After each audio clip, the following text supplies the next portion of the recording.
Hello. Passionate about sustainability, energy, and climate? You're in the right place. Welcome to Energetic. I'm Maureen Cornelis, and together we will engage with people who dedicate their lives to climate justice and making a just energy transition happen. They may be activists, scientists, policymakers, or other enthusiasts, just like you.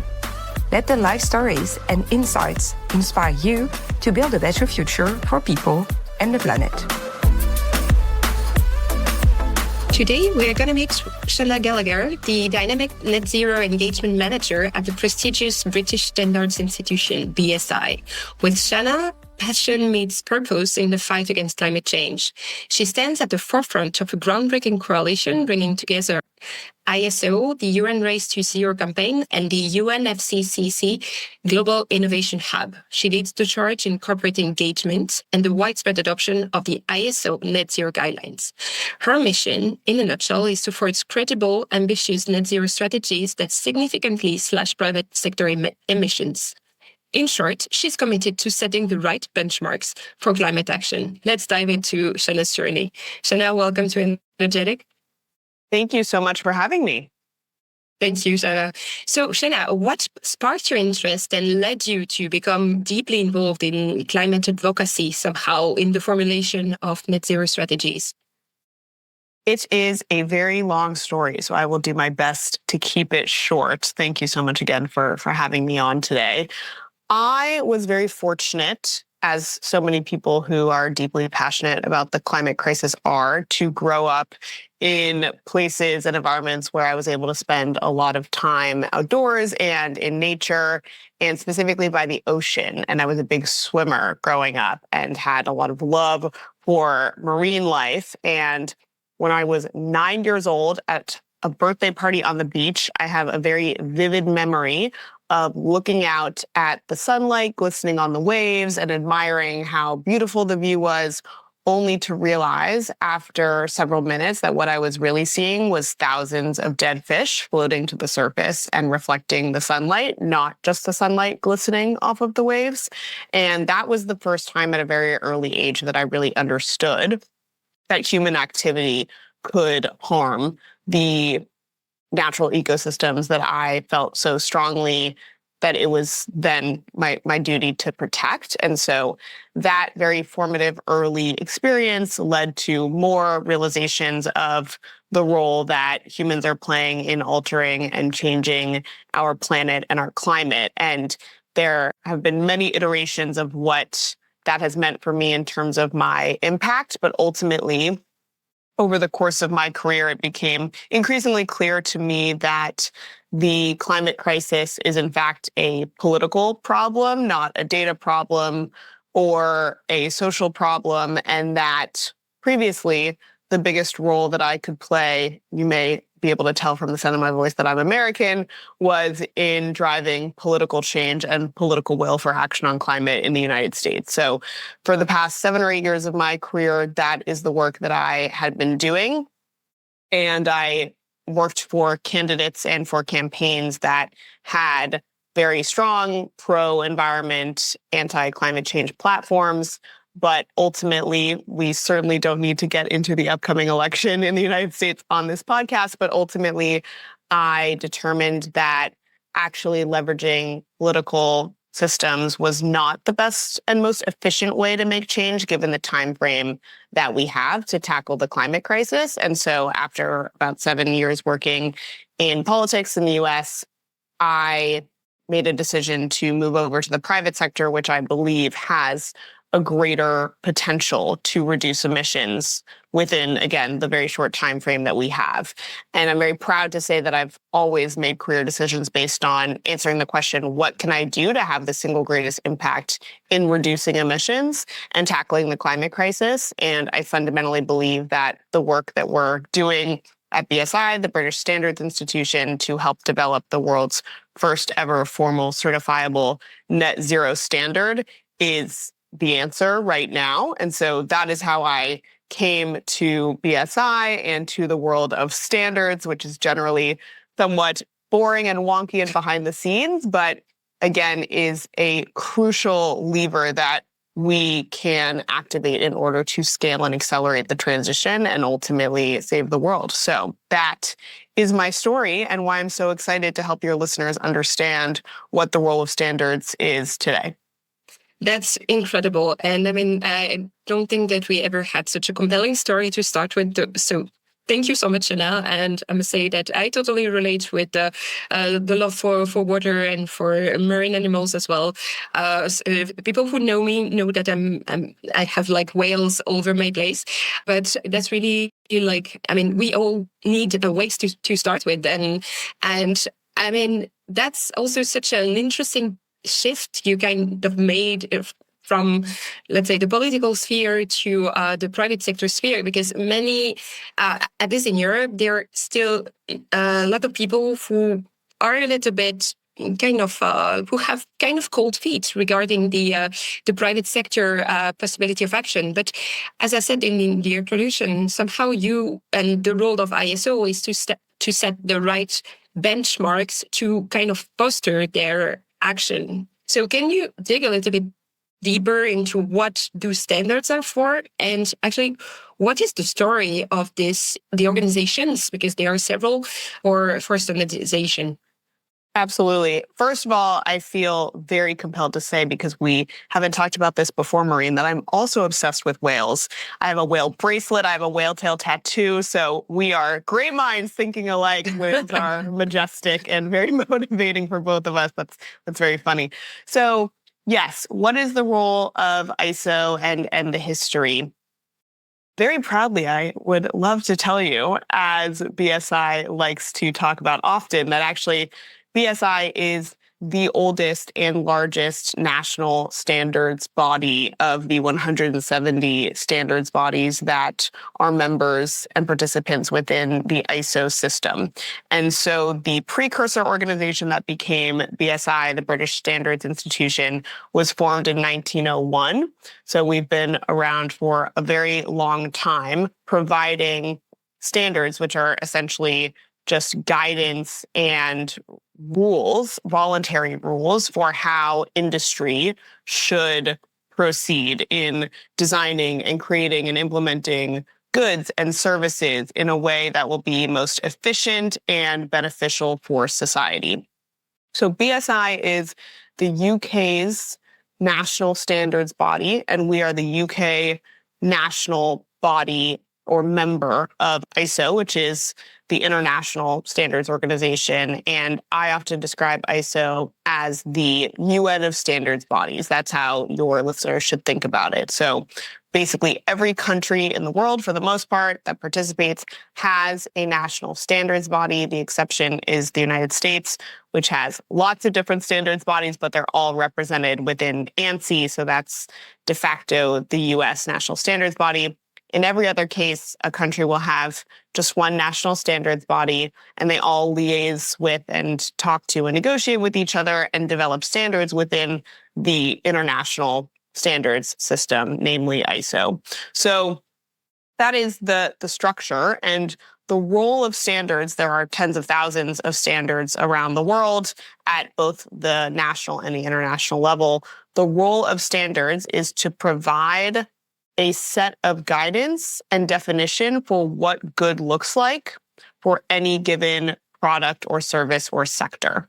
And so when I said earlier that this can be quite boring and behind the scenes, we often describe standards as the fabric of the real economy. So there are tens of thousands of standards at work and at play every single day that already are the foundation of a lot of the trust and accountability and verification in the market. So for example, yeah, the sheet of paper, for instance, it's one of those, like the things that we can think of. Like A4, it's like the same.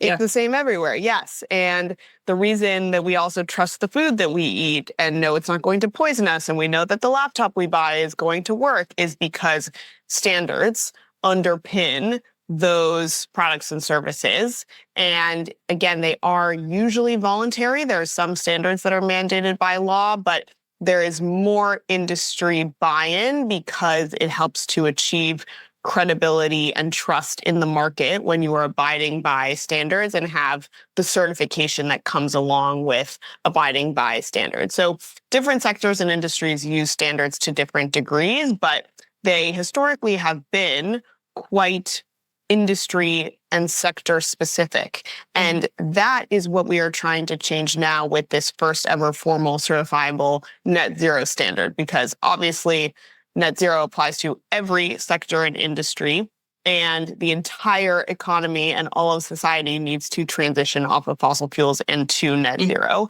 And so that is why leveraging this very powerful, often behind the scenes infrastructure of tens of thousands of standards and tens of thousands of people around the world in basically every country whose job it is to develop and then implement and certify against formal standards will provide a level of accountability and trust that is really lacking in the net zero ecosystem and the net zero governance landscape right now. And I'm sure many of your listeners will already know that greenwashing, which is when private sector organizations make claims about their climate action and their net zero action that then are not actually corroborated or based in any real plan, is much more easily achievable when there is no clear standard. So we will provide that clear understanding of not only what is a good net zero target, but what is a good credible plan to achieve it. And that is the clarity that the first ever formal certifiable standard around net zero will bring to the market. That's super interesting that you bring this issue of greenwashing forward, because the European Parliament recently voted in favor of regulation against really greenwashing and against false green claims. So from what I understand, let's say that the standards, international standards, they are like acting in the background, whereas regulation, they will give some, let's say, broader considerations, but then in the practice, it will trickle down to somehow this kind of standards organization to make sure that there are some taxonomy, some way to talk to each other, to make sure that when we talk about something, we talk about the same thing, we speak the same language, we have the same kind of understanding of the outcomes, of the components as well. And that when, for instance, we talk about, I don't know, bread, we talk about something that is made with flour and water and salt, and we are not talking about something that is made with fruit. Or sugar, or I mean, there can be sugar in bread, of course, but it's not something that is made with, let's say, coal. Is not the sentence. It's not like matching with bread, for instance. I mean, I think it's also something that we kind of tend to forget when we focus a lot on regulation, that many things are actually already happening and that you complement each other. Like the standards are complementing regulation somehow. Yes. And I would love to just use that example as a segue to talk about the three primary differences between formal certifiable standards. So those are the standards that are created within the ISO or the BSI system, and more voluntary, the word standards is often used, but frameworks or initiatives. And these are the frameworks that have been governing net zero action to date. And that's because, again, there hasn't been a formal certifiable net zero standard yet. There is something called the ISO net zero guidelines already within the ISO system that I'll speak more about later on. And these guidelines are part of the foundation that is informing the development of the first ever formal certifiable net zero standard.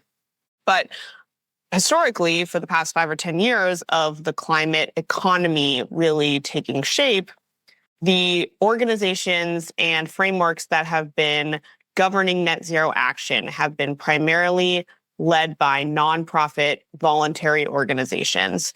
And that is wonderful and important because they've mobilized the private sector. But the frameworks and initiatives, to a certain extent, I should say, but the frameworks and initiatives that they have created are different from formal certifiable standards in these three very important ways. So just to speak to the role of regulation, there is a very strong precedent for standards, formal certifiable standards, to inform legislative development in many, many contexts. And the reason for that is actually in large part because of World Trade Organization law. So within WTO law, it is mandated that as a mechanism to reduce barriers to trade, WTO member countries and policymakers within them have to refer to relevant formal certifiable standards, which often tend to be ISO standards, when they are developing policy relevant to that standard and the issue that it touches on. So from your point of interoperability and streamlining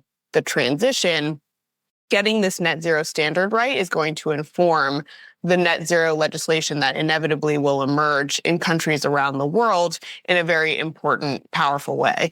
The two other major differences between formal certifiable standards and voluntary initiatives is the global scope of ISO. So I mentioned there are 170 different member bodies and countries within ISO. So that global structure is really going to help scale and accelerate the transition all over the world, which ultimately we really need. This is a global transition.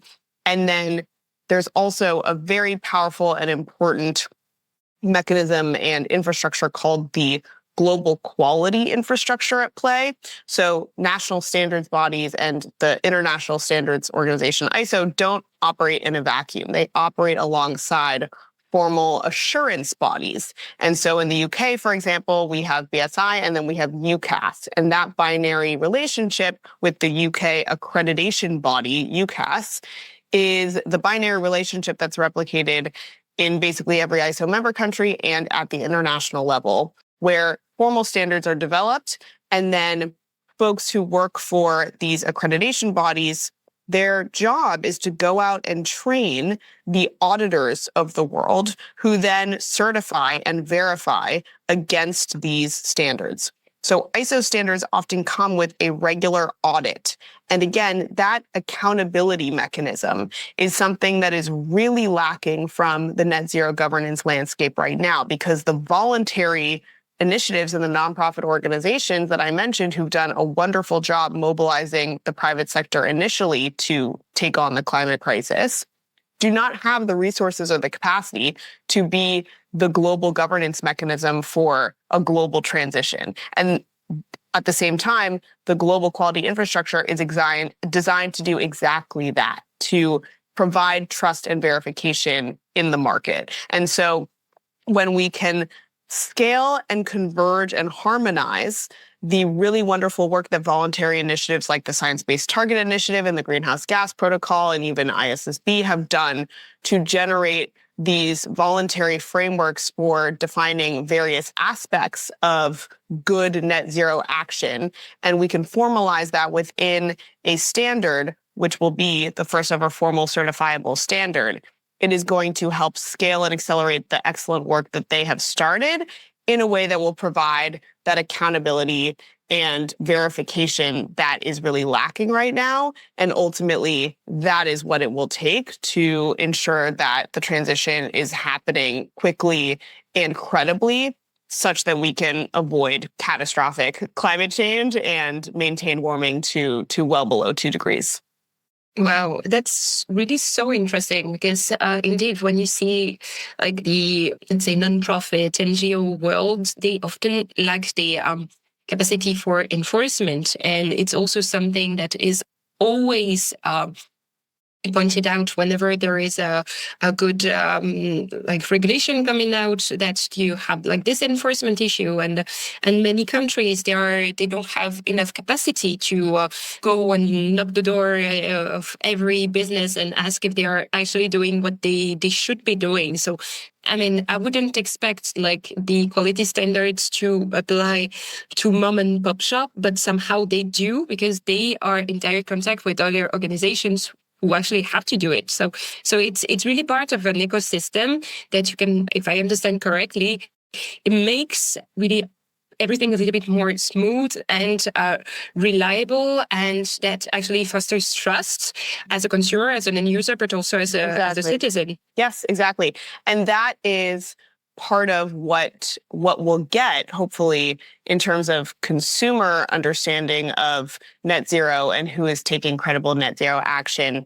Again, when you are abiding by formal certifiable standards, that means you're certified against them. That means you quite literally get, a certificate or an icon or a label that demonstrates your alignment with ISO standards, with BSI standards, any number of formal standards. And that is something that consumers can then look for. And this certifiability, this checking of the box is something that private sector organizations are really hungering for, because one of the problems that is leading to an action on the climate crisis is that because the net zero governance landscape is so fragmented and confusing right now, it's often called the alphabet soup of ESG frameworks and initiatives. It's very easy to criticize, and it's much harder to celebrate. And so I should make it very clear to your listeners, greenwashing it often happens on accident. It's not always sinister or with malintent that private sector or any organization are saying, let's hoodwink the public and we're going to continue to produce and emit greenhouse gases, but we'll tell everyone we're doing a phenomenal job. I would say that does happen much more consistently within the fossil fuel industry, but in many other industries, organizations really want to take action. They just don't know how, because this net zero governance landscape of voluntary initiatives is so fragmented and confusing right now.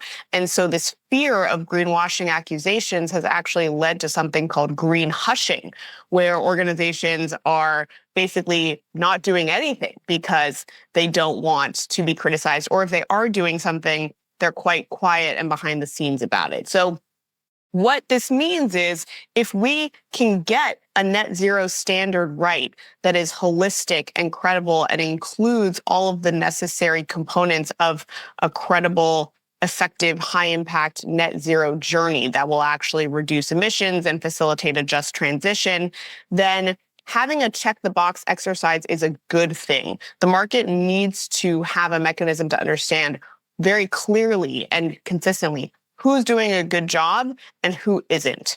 And again, that is something that you rightfully point out is just not a facet of the resources and capacity that nonprofit organizations have inherently, but it is the exact function of the quality infrastructure, the formal international standard system, and the formal international assurance system. So somehow you act as the sheriff who will just say here or there is something that is not working. And I would assume that you also work with consumer organizations, consumer agencies, national consumer agencies to kind of work on improvement, because I would suppose that those standards, they need continuous improvement as the world evolves. And if I'm correct, I read somewhere that you were, like the ISO was planning on reviewing all of its 24,000 standards to align with the Paris Agreement. So that's a huge job. So how do you make sure you stay up to date? And how does really the work in setting those kind of international benchmark do work with the multitude of partners you have to deal with? Yeah, I'm so glad you brought up that very important climate change commitment of ISO's. It's called the London Declaration, or it was originally. And what's important to keep in mind here in terms of, not just the ISO net zero standard, but changing all of the standards to align with Paris climate science, which is what ISO is committed to, as you pointed out, through this London Declaration, is, once again, if you agree that standards are the fabric of the real economy. Tens of thousands of standards underpin the real economy in basically every geography, in every sector to varying degrees. And you also agree that the entire real economy needs to transition to net zero, which we do in order to protect the one planet that we have. Then you would also agree that not only do we need a net zero standard that will facilitate the transition in a very clear way in terms of the process for organizations to achieving net zero, but we also need every single other standard that already exists to be aligned with the transition. So that is exactly the process that the London Declaration has embarked upon, updating all of ISO standards to be aligned with Paris climate science. And that process, combined with developing the first ever formal certifiable net zero standard, will really help to activate and leverage this system that we've been talking about for the transition and to ensure that the economy can credibly achieve net zero by 2050 or sooner. And so the question you're essentially asking is how does this work?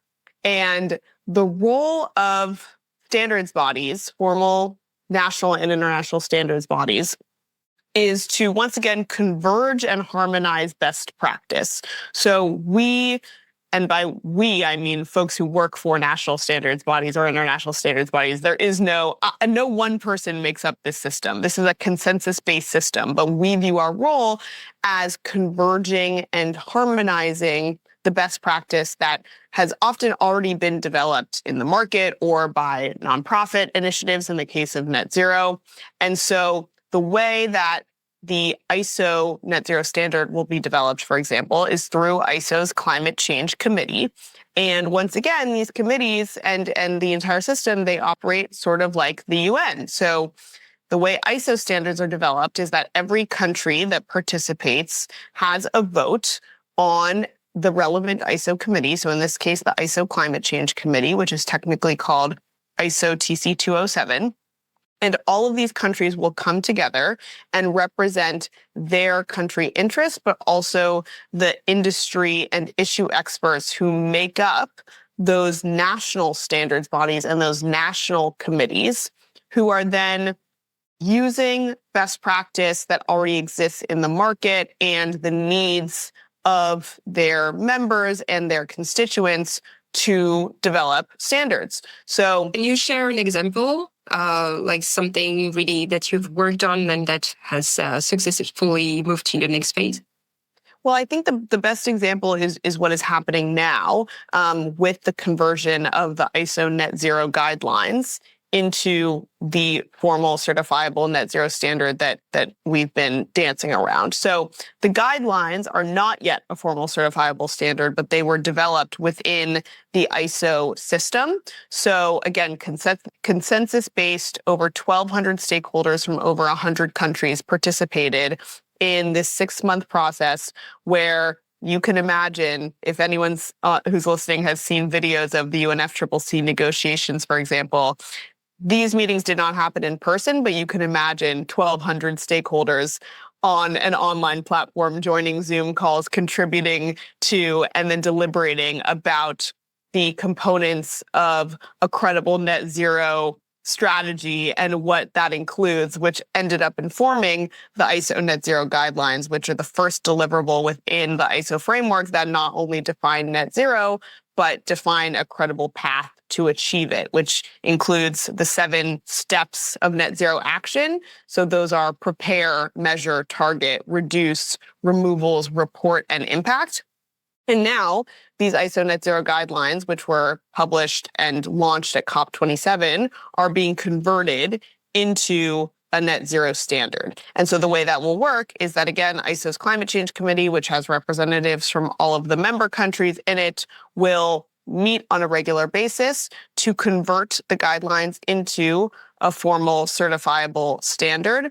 And the other organizations or stakeholders that can participate in that process are international nonprofit organizations, which are joining ISO's Climate Change Committee in order to help ensure that the ultimate standard has the expertise and perspective that they have spent the past many years developing and honing. So, for example, a lot of the voluntary initiatives that I mentioned, the Greenhouse Gas Protocol, for example, CDP, the Carbon Disclosure Project, have joined ISO's Climate Change Committee as what is called liaison organizations in order to ensure that the best practice that they've developed is embedded in the ultimate net zero standard. So once again, the role of standards is not to recreate the wheel. It's not to place any additional burden on organizations or private sector actors. It's to converge and harmonize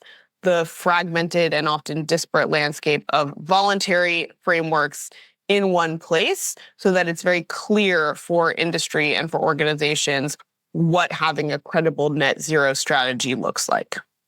When you were talking, I had in mind the direttore d'orchestra, the chef d'orchestre, the person who guides an orchestra, like the conductor. I think you say that in English. Yes, yeah, the conductor for the various instruments to actually play the same melody, and that sounds very much like that. And exactly.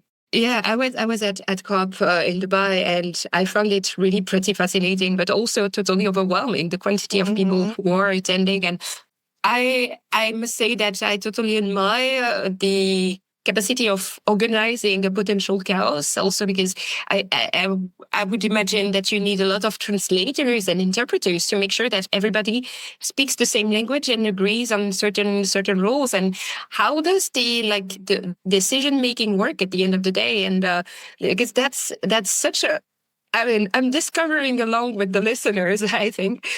So how does that harmonization, how does that, let's say, construction of the melody, how does it work in practice? Yes, no, absolutely. That's a really good metaphor. Thank you for raising it. And it can get messy. I'm sure you can imagine the process with those 1,200 stakeholders that I mentioned for developing the ISO net zero guidelines. Tears were shed a non-zero number of times by frustrated people trying to agree and find alignment. But ultimately, again, that is the real value of the ISO system and why standards are so trusted. It's because they are consensus-based. So unlike the UN, where agreements need to be unanimously agreed upon, ISO standards need 80% agreement in order to, be formalized and finalized. So the way it works is that every member country has a vote, and the vote happens, and 80% agreement will allow the standard to be formally adopted and finalized, and therefore the market to start using it. So it is a transition in its own right, having this system, which over the past many decades has happened usually in person, moving to online, and the facilitation of standards committees happening by the committee managers and the experts that they convene, again, is changing in its own right. But I'm sure all of us have been on many Zoom calls these days and can understand how a project could come together from various stakeholders all over the world. The translation element is certainly difficult. We do have real-time translation that happens for most meetings at this point, and ISO resources are all translated into 6 languages by default. Any standard will be available in 6 languages. I believe it's English, French, Chinese, Russian, Japanese, and I am forgetting the 6th one, which is embarrassing. But you should certainly go. Did I not say Spanish? Then definitely Spanish. But if your listeners go to iso.org/net0, that is where the ISO net zero guidelines can be downloaded for free in any of those 6 languages. And it is just a sometimes messy process of time zone and language coordination, but ultimately it has worked so far and will continue to work for the purposes of developing, again, the first ever formal certifiable net zero standard to provide that clarity and demystification of credible net zero action that we so urgently need. So if a business or a business owner who is listening to this podcast wants to implement this kind of standards, like net zero standards within their organization, what should they do? So glad you asked. And I just said the answer, but I will say it again now. The ISO net zero guidelines are free to use and download at iso.org/net0. And they are already being used by organizations around the world to create, either from scratch or to enhance, credible net zero strategies. And that is my job at BSI. I work with companies that want to use the guidelines to create and enhance and develop their own net zero journey in line with global best practice. So, for example, General Motors is a company that we work with very closely that has chosen to adopt the guidelines to develop their own net zero strategy. And this is a tool that you absolutely can and should use now, even though it's not yet a formal certifiable standard. And the reason to use it now is because you can de-risk your net zero strategy. We know that what's included in the guidelines, these 7 steps of net zero action, preparing, measuring, targeting, so setting a net zero target, reducing, so actually mitigating and reducing emissions, which is, of course, in many ways the most important part, deep decarbonization, what that means for removals, how often to report, and the impact or systems approach that is required to deliver net zero. These are all aspects of a credible net zero strategy that, even though a formal certifiable standard doesn't exist yet, we know that it will. So if you adopt the guidelines and use them to create your strategy now, you'll be ahead of the curve. You can really make a name for yourself and prevent any future consequences for not aligning with the standard once it is out in the market. And once again, you can help to demonstrate to other organizations around the world what best practice looks like and what that means for you. The reality is no organization on earth can credibly say, I know exactly what every day is going to be looking like between now and 2050 in my pursuit of net zero. But by building in the principles and characteristics of a credible, holistic net zero strategy, you can really set your organization, your business up for success long term. So yes, they do exist. Any organization can use them already for free, and many organizations around the world are. And over the next year or two, as the net zero standard is developed, and when it is finally launched in public, you will be, as I've said, ahead of the curve and really able to demonstrate the credible high impact work that you're doing to achieve net zero, because we know that the ultimate standard will look in large part like the guidelines, because they are being used to inform the ultimate standard that's being developed with them as a foundation. And what would you reply to a business which doesn't really want to set up those kind of standards? I mean, if you had like the possibility to say whatever you want to this kind of business, what would you tell them? I would say that it is in your best interest to have a net zero strategy, because this is the direction the world is going, and it's ultimately strategic and beneficial for your company.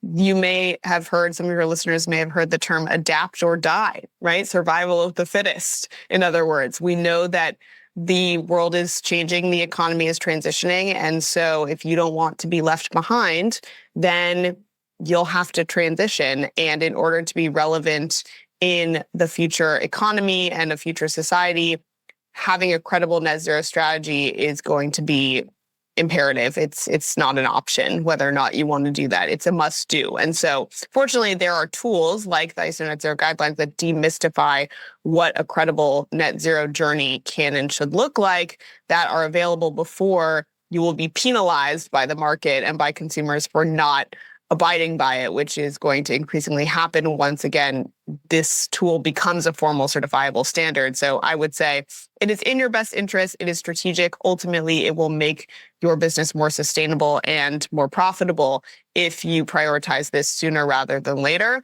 Change can be hard. It does take time and resources, but it's only going to take more time and resources if you delay action longer. And that's a very nice way to look back to the elections in the US, because somehow, I've listened to many podcasts and read a lot of articles saying that whatever happens, the companies are trying to get ahead, and they are really respecting this kind of standards. And that makes me personally very hopeful that, you said that at the beginning that there is so much like, let's say, the political processes can be so heavy and lengthy, etc. But at the same time, you have private actors that are stepping in and they just realize that it's better for them. It's better to be more sustainable. It's better for their employees. It's probably better for at the level of the company culture and to really keep on attracting talents and so on. But it's also best, of course, as a consumer to know that the companies are moving in a certain direction and that somehow sustainability is becoming the norm. Mm-hmm. Isn't that what you are aspiring for?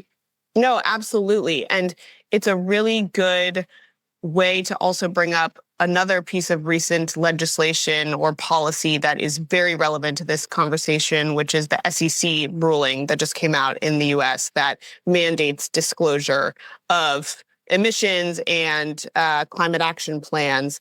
And the impetus for this mandate and the reason that it's happening within the SEC, the Securities and Exchange Commission, is because it's important information for investors to have. This is the clarity and the information that the market is really grappling with and that investors and consumers will need in order to be well-informed and effective in the market long term. And that's the good news about the election is that no matter what happens, the economy can be a more rational actor and should always be arguably a more rational actor than voters and then political parties which are still denying climate science. And let me just take this opportunity as an American to say, America, unfortunately, despite its global power and authority position, is the only country on earth where a major political party doubts or denies climate science. And that is absolutely insane. And we should all be outraged and completely condemn that that is a stance that is acceptable to have. Very unfortunately, that is the case. And so the outcome of the election will be very consequential for the global transition to net zero and action on climate. But again, the good news is this climate science is not in doubt in any other country, really, in a meaningful way. And the economy and investors increasingly understand that this is an inevitable transition. And when you, again, consider that standards are the fabric of the real economy and they are all being updated to align with climate science, then the economy is going to transition. So it's really just a question of can we do these updates? Can we develop this standard? Can we make these changes fast enough? And once again, I will just use this as a call to action for business owners and organizations that are listening right now. The ISO Net Zero guidelines already exist. You can already use tools and frameworks out there that are available for free to create your net zero strategy in a credible, holistic way. And again, it's going to de-risk your business and ultimately be really beneficial for your long-term sustainability and growth. So it's not reason to be afraid of the election outcome. It is hopefully reason to be optimistic that the economy is transitioning regardless of what happens in that election. That's great. Thank you so much, Shana. I mean, it's also a moment for me to just say that the upcoming episodes will dig a little bit deeper into the practicalities of this kind of tools, the certifications, because we are going to get in the next episode, we're going to get into sustainable clothing. So it's going to be, I never touched upon clothing before. So it's going to be like interesting to see how that applies, how those kind of choices, the choice you make on an everyday basis can have an impact, and what is the journey of the corporations that decide to embark on this journey. And the following will be really on like sustainable finance, but from the energy community point of view. So we are really getting through energetic, we are getting into this kind of conversations, and I'm really, really, really excited that we had this. I'm really grateful we had this conversation today because I learned so much, and now I want to learn more, and I want to see how this kind of platforms do work in practice. So thank you so much, Shana. Thank you again for having me. I really like to say that standards are the most powerful tool that you've never heard of to scale and accelerate the transition. So I'm really grateful for the opportunity to help your listeners learn more about it. And once again, would encourage folks to go to iso.org/net0 to see the ISO Net Zero guidelines for yourself and to start taking action today. Yeah, and if they have any further question, they can, you're of course on LinkedIn, so they should. I am very much on LinkedIn. Yes, Shana Gallagher, please connect with me. I welcome your DMs. Especially if you're interested in sea and whales. We love whales here. We love whales, exactly. Preferably humpbacks, but I don't discriminate. Any subspecies will do. Thank you for tuning in to another episode of Energetic. It's been a pleasure diving deep into the world of sustainability and the just energy transition with some of the most forward-thinking mouths out there. I'm Maureen Cornelis, your host from policy consultancy Next Energy Consumer, and it's been an incredible journey growing this podcast together with you, our knowledgeable and passionate listeners. Since 2021, we've shared countless stories, insights, and ideas over more than 40 episodes, and it's all thanks to your support and enthusiasm. If you enjoyed our journey so far and want to help us keep the conversation going, why not support us on Patreon? Every bit helps us bring more inspiring content your way. Check out the show notes for the link. And hey, if you're a part of an organization that shares our passion for a sustainable and inclusive energy future, we're excited to explore sponsorship opportunities with you. It's a fantastic way to connect with a dedicated audience and make an even bigger impact together. Shout out to the fantastic Igor Mihailovich from Podcast Media Factory for his incredible sound design work, making every episode a joy to listen to. If you haven't already, make sure to subscribe to Energetic on your favorite podcast platform. And if you think a friend or a colleague could benefit from our episode, we'd love for you to spread the word. It helps us grow and keep the energy transition conversation alive. Sharing is caring. Follow us on Twitter and LinkedIn to stay engaged and update on all things energetic. Thanks once again for lending your ears. Until next time.